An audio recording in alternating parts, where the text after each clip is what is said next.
ఇది బీసీల మనోభావాలను వ్యక్తం చేస్తున్నటువంటి బీసీ బంధు.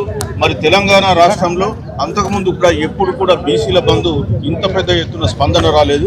ఈరోజు పెద్ద ఎత్తున స్పందన రావడానికి కారణం ఏంటంటే గత 1.5 years నుంచి మేము బీసీ వాదాన్ని గ్రామ గ్రామానికి తీసుకోవడంలో మేము కష్టపడ్డాం. మరి ఆ కష్టానికి ఫలితమే ఈరోజు ఇంత పెద్ద ఎత్తున ప్రజల స్పందన. ముఖ్యంగా గత 78 సంవత్సరాలుగా తెలంగాణ రాష్ట్రంలో బీసీలు అన్ని రంగాల్లో అణచివేయబడ్డారు. మరి అణచివేతకు వ్యతిరేకంగానే ఈరోజు ఈ బంధకాలు నడుస్తూ ఉంది. ముఖ్యంగా 42% రిజర్వేషన్ అనేది మాకు నోటి దగ్గరకు వచ్చినటువంటి పూర్లు లాక్కోవడం జరిగింది. అందుకే బీసీలు ఇవాళ బక్కుమంటున్నారు. మేము ఒకటే చెప్తున్నాం, ఇవాళ ఈ గల్లీలో జరుగుతున్న పోరాటం ఢిల్లీ దాకా చేస్తుంది. ఈ ఢిల్లీలో ఉన్న పెద్దలు స్పందించి ఇప్పటికైనా 9వ షెడ్యూల్లో చేర్చకపోతే మీకు రేపు రాబోయే కాలంలో ఇక్కడ ప్రజలు మీకు తగిన గుణపాఠం చెప్తారు, బుద్ధి చెప్తారు.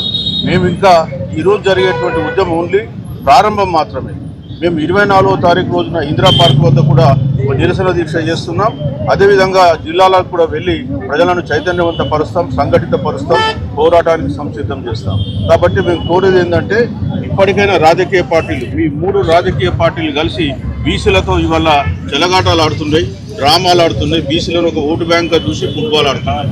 ఇంకా బీసీలు మీ మునసాలను సహించడానికి రెడీగా లేరు. ఖచ్చితంగా రాబోయే కాలంలో బీసీ చైతన్యం మీ అందరినీ కూడా పదవిలో నుంచి బయటకు నెట్టేస్తుంది. 42% మీరు సీలింగ్ బద్దలు కొట్టి, క్యాప్ బద్దలు కొట్టి మాకు ఇస్తారా?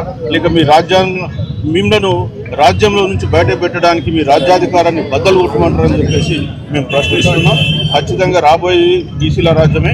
మరి బీసీల రాజ్యం కొరకు కూడా ప్రజలు ఇవాళ ఒక్కరోజు చేసి మర్చిపోకుండా ఇదే స్ఫూర్తితో రాబోయే కాలంలో మరిన్ని ఉద్యమాలు చేసి పాలకుల మెడల్ వంచి రాజ్యాధికారం సాధించుకుందామని తెలియజేస్తాం.